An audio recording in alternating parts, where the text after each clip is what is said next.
ಸ್ವೀಕಾರದ ಒಂದು ಕಾರ್ಯಕ್ರಮ. ಈ ವಿಚಾರವಾಗಿ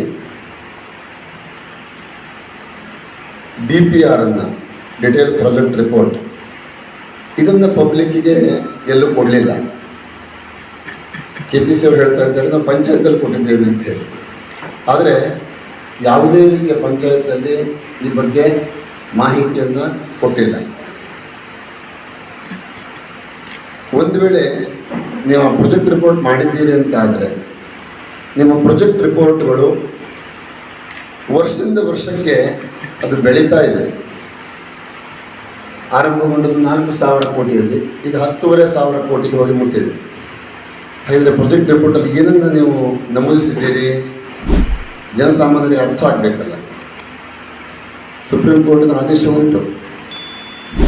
ನೀವು ಅಹವಾಲು ಸ್ವೀಕಾರ ಮಾಡಬೇಕಾದ್ರೆ ಆ ಪ್ರಾಜೆಕ್ಟ್ ಸಂಬಂಧಪಟ್ಟಂಥ ಮಾಹಿತಿಯನ್ನು ಸಾರ್ವಜನಿಕರಿಗೆ ತಿಳಿಸಿ ಜನರ ಅಹವಾಲುಗಳನ್ನು ಕೇಳಬೇಕು. ನೀವು ಸಭೆ ಸೇರಿದಾಗ ಜನರಿಗೆ ಹೇಳಿದ್ರೆ ಜನರಿಗೆ ಸಾಮಾನ್ಯರಿಗೆ ಅರ್ಥ ಆಗೋದು ಕಷ್ಟ ಆಗ್ತದೆ. ಜನಸಾಮಾನ್ಯರಿಗೆ ಅರ್ಥ ಆಗಬೇಕಲ್ಲ, ಅವರಿಗೆ ಸ್ವಲ್ಪ ಓದ್ಕೊಳ್ಳಿಕ್ಕೆ ಅವಕಾಶ ಕೊಡಬೇಕಲ್ಲ. ಅದನ್ನು ಕೊಟ್ಟು ಆಮೇಲೆ ಅಹವಾಲು ಸ್ವೀಕಾರ ಇಟ್ಟಿದ್ರೆ ಬಹುಶಃ ನಾವು ಒಂದು ಒಪ್ಬೋದಿತ್ತು. ಹಾಗಾಗಿ ಮೊದಲನೇದಾಗಿ ನಾವು 14ನೇ ತಾರೀಕು ನಡೀತಕ್ಕಂಥ ಕಾರ್ಗಲ್ಲಿನಲ್ಲಿ ನಡೀತಕ್ಕಂಥ ಅಹವಾಲು ಸಭೆಯನ್ನು, ಜೊತೆಗೆ 18ನೇ ತಾರೀಕು ನಡೀತಕ್ಕಂಥ ಗೇರ್ಸಭೆ ನಡೀತಕ್ಕಂಥ ಅಹವಾಲು ಸಭೆಯನ್ನು ನಿಜವಾಗಿ ಅದನ್ನು ಖಂಡಿಸ್ತೇವೆ. ಮೊದಲನೇದಾಗಿ ಖಂಡಿಸ್ತೇವೆ. ಜನಸಾಮಾನ್ಯರಿಗೆ ಅರಿವಿಲ್ಲದೆ ನೀವು ಮಾಡ್ತಾ ಇದ್ದೀರಿ. ಇದರಲ್ಲಿ ಒಂದಿಷ್ಟು ಹುನ್ನಾರ ಇದೆ ಅಂತ ನಮ್ಗೆ ಅನಿಸ್ತಾ ಇದೆ. ಆದರೆ ಸಭೆಗೆ ಖಂಡಿತವಾಗಿ ನಾವು ಹಾಜರಿರ್ತೇವೆ, ಜನಸಾಮಾನ್ಯರು ಹಾಜರಿರ್ತಾರೆ. ಯಾಕಂದರೆ ನಾವು ಪಲಾಯನವಾದಿಗಳಲ್ಲ, ನಾವೆಲ್ಲರೂ ಹಾಜರಿರ್ತೇವೆ ಅದರಲ್ಲಿ. ಆದರೆ ಜನಸಾಮಾನ್ಯರಿಗೆ ಅರಿವು ಉಂಟು ಮಾಡತಕ್ಕಂಥ ಕೆಲಸ ನೀವು ಆ ಕ್ಷಣದಲ್ಲಿ ಹೇಳಿ ಅದನ್ನ ಒಪ್ಪಿಗೆ ತೆಗೆದುಕೊಂಡು ನನ್ನ ಕೆಲಸ ಮಾಡೋದಿದ್ರೆ ನಾವ್ಯಾರು ಮೂರ್ಖರಲ್ಲ, ಅದನ್ನು ನೆನಪಿಟ್ಕೊಳ್ತೀವಿ. ಈ ಪ್ರಾಜೆಕ್ಟಿನಲ್ಲಿ ನೀವು ವಿದ್ಯುತ್ ಉತ್ಪಾದನೆ ಮಾಡತಕ್ಕಂಥ ವಿಚಾರವನ್ನು ತಿಳಿಸಿದಿರಿ. 152 ಹೆಕ್ಟೇರ್ ಜಾಗ ಹೋಗ್ತದೆ ಅಂತ ಹೇಳ್ತೀರಿ. 16,000 ಮರವನ್ನು ಕಡಿತೇವೆ, ಇದು ಅಲ್ಪ ಪ್ರಮಾಣದ ಹಾನಿ ಅಂತ ಅದಕ್ಕೆ ಸ್ಪಷ್ಟೀಕರಣವನ್ನು ಮಾಧ್ಯಮದಲ್ಲಿ ಕೊಡ್ತೀರಿ. ಅಂದರೆ ಮರದ ಬೆಲೆ ನಿಮಗೇನು ಮಹತ್ವ ಅಲ್ಲವೇ?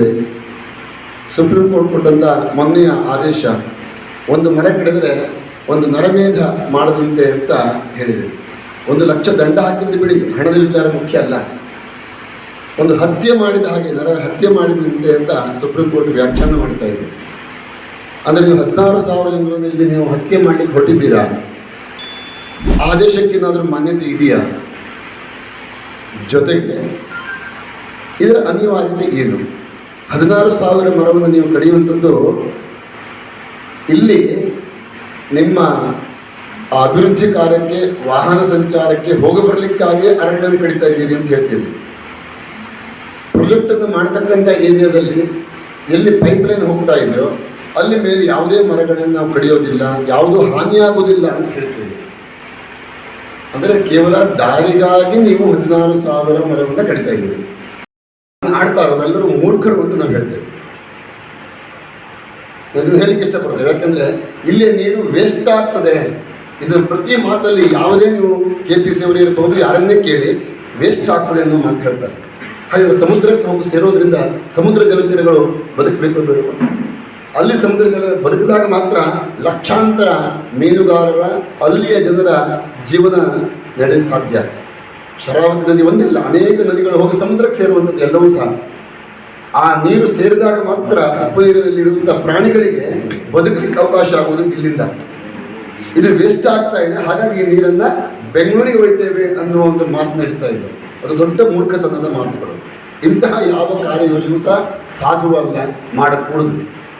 ನೀವು ಬದಲಾವಣೆ ಮಾಡ್ತೀರಿ ಅಂತ ಆದರೆ ಕೇಬಲೆಟ್ ವಿಚಾರಕ್ಕೆ ಹೇಳಿದರು, ನೀವು ಬದಲಾವಣೆ ಮಾಡುವುದಾದರೆ, ಕರೆಂಟಿನ ಬೇಡಿಕೆಯನ್ನು ತಗ್ಗಿಸೋದಾದರೆ ನೀವು ಕೆಲವೊಂದು ನಿಯಮಗಳನ್ನು ಹಾಕಿಕೊಳ್ಳಿ. ಸರ್ಕಾರ ಯಾವ ನಿಯಮಗಳು? ನೀವು 30-40 ಸೈಟನ್ನು ಮಾಡ್ತೀರಿ. ಆ ಸೈಟಲ್ಲಿ ಮಳೆ ಕೊಯ್ಲು ಯೋಜನೆ ಒಂದು 5 ಫೂಟ್ ಹೊಂಡ ತೆಗೆದು ನೀರನ್ನು ಇಂಗಿಸುವಂಥ ಕೆಲಸ ಮಾಡಿ. ನೀರಿನ ದಾಹ ಕಡಿಮೆ ಆಗ್ತದೆ. ಒಂದು ಮನೆ ಕಟ್ಟುವಂಥವರಿಗೆ 10-20 ಲಕ್ಷ ಕಟ್ಟಿ ಮನೆ ಕಟ್ಟುವಂಥವರಿಗೆ 1-1.5 ಲಕ್ಷ 2 ಲಕ್ಷ ರೂಪಾಯಿ ಕೊಟ್ಟು ಸೋಲಾರ್ ವಿದ್ಯುತ್ ಹಾಕೊಳ್ಳೋದು ದೊಡ್ಡದಲ್ಲ. ಕಡ್ಡಾಯವಾಗಿ ನೀವು ಮನೆಯ ಪರವಾನಗಿ ಕೊಡುವಾಗಲೇ ಕಡ್ಡಾಯವಾಗಿ ಈ ಸೋಲಾರ್ ನೀವು ಅಳವಡಿಸಬೇಕು ಅನ್ನೋ ನಿಯಮ ಹಾಕಿ ಜನ ಪಾಲನೆ ಮಾಡ್ತಾರೆ. ಆ ಮುಖಾಂತರ ವಿದ್ಯುತ್ ಬೇಡಿಕೆ ಕಡಿಮೆ ಆಗ್ಬೋದಲ್ಲ, ನೀರಿನ ದಾಹ ಕಡಿಮೆ ಆಗ್ಬೋದಲ್ಲ. ಭೂಮಿಯಲ್ಲಿ ನೀರು ಇಂಗಿದಾಗ ಮಾತ್ರ ಇವತ್ತು ಬೋರನ್ನು ಮೊದಲ 50, 100, 200 ಫುಟ್ ಇತ್ತು, ಈಗ 500 ಕೋಟಿ ಹೋಗಿ 1,500 ಕೋಟಿ ಹೋಗ್ತಾ ಇದೆ ಬೋರ್ ಹೊಡೆಯುವಂಥದ್ದು. ನೀರೇ ಬರ್ತಾ ಇಲ್ಲ, ಅಂತರ್ಜಲ ಇವತ್ತು ಕುಸಿತಾ ಇದೆ.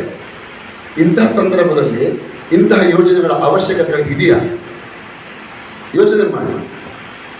ಬದಲಾವಣೆ ತರಬೇಕು ಅಂತ ಬೇಕಷ್ಟು ಯೋಜನೆಗಳಿದ್ದಾವೆ. ಸೋಲಾರ್ ವಿದ್ಯುತ್ ಹೊಸದಾಗಿ ಮಾಡುವಂಥದ್ದು ಬೇರೆ, ಅದನ್ನು ಹೊರತುಪಡಿಸಿ ಜನರಿಗೆ ಬೇಕಾಗುವುದು ಕರೆಂಟು ಅಂತ ಆದಮೇಲೆ ಜನರೇ ಕಟ್ಟುವಂಥ ಮನೆಗೆ ಅವರವರ ಸ್ವಂತ ಮನೆಗೆ ಸೋಲಾರ್ ಹಾಕ್ಕೊಳ್ಳಿಕ್ಕೆ ತೊಂದರೆ ಇಲ್ಲಲ್ಲ. 1-1.5 ಲಕ್ಷ 2 ಲಕ್ಷ ಹಾಕ್ಕೊಂಡು ಮಾಡಿ ಪರವಾನಗಿ ಕೊಡಬೇಕಾದ್ರೆ NOC ಕೊಡಬೇಕಾದ್ರೆ ಇದು ಕಡ್ಡಾಯ ಅಂತ ನಿರೂಪಿಸಿದರೆ ಆದೇಶವನ್ನು ಮಾಡಿದರೆ ಕರೆಂಟ್ ಬೇಡಿಕೆ ತಾನಾಗಿಯೇ ಉಳಿತಾಯ ಆಗ್ತದೆ. ಮತ್ತು ನಮ್ಮ ರಾಜ್ಯದ ಕರೆಂಟನ್ನು ಇಲ್ಲಿ ಉತ್ಪಾದನೆ ಮಾಡಿ ನೀವು ಎಲ್ಲೋ ಕೊಡುವಂಥವ್ರು,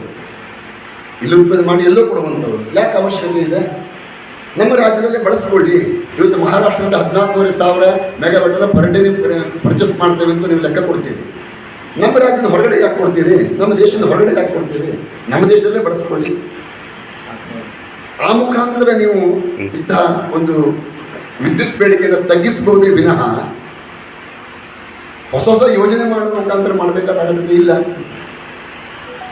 ಅದರಲ್ಲಿ ಬಹಳಷ್ಟು ದೊಡ್ಡ ಲಾಭಿ ಇದೆ, ಲ್ಯಾಂಡ್ ಮಾಫಿಯಾ ಇದೆ. ಅದನ್ನು ಎದುರಿಸೋದು ಬಹುಶಃ ಕಷ್ಟ ಇರ್ಬೋದು. ಸರ್ಕಾರಕ್ಕೆ ಏನು ಕಷ್ಟನಾ ಅಥವಾ ನೀವು ಶಾಮೀಲಾಗಿದ್ದೀರಾ? ಯೋಚನೆ ಮಾಡಬೇಕಾದ ಪ್ರಶ್ನೆ. ಹಾಗಾಗಿ ಇದನ್ನು ತಿದ್ದುಪಡಿ ಮಾಡಲಿಕ್ಕೆ ಅವಕಾಶಗಳು ಸರ್ಕಾರವೇ ಯೋಚನೆ ಮಾಡಿದರೆ ಈ ವಿದ್ಯುತ್ ಬೇಡಿಕೆಯನ್ನು ಉಳಿಸಬಹುದು.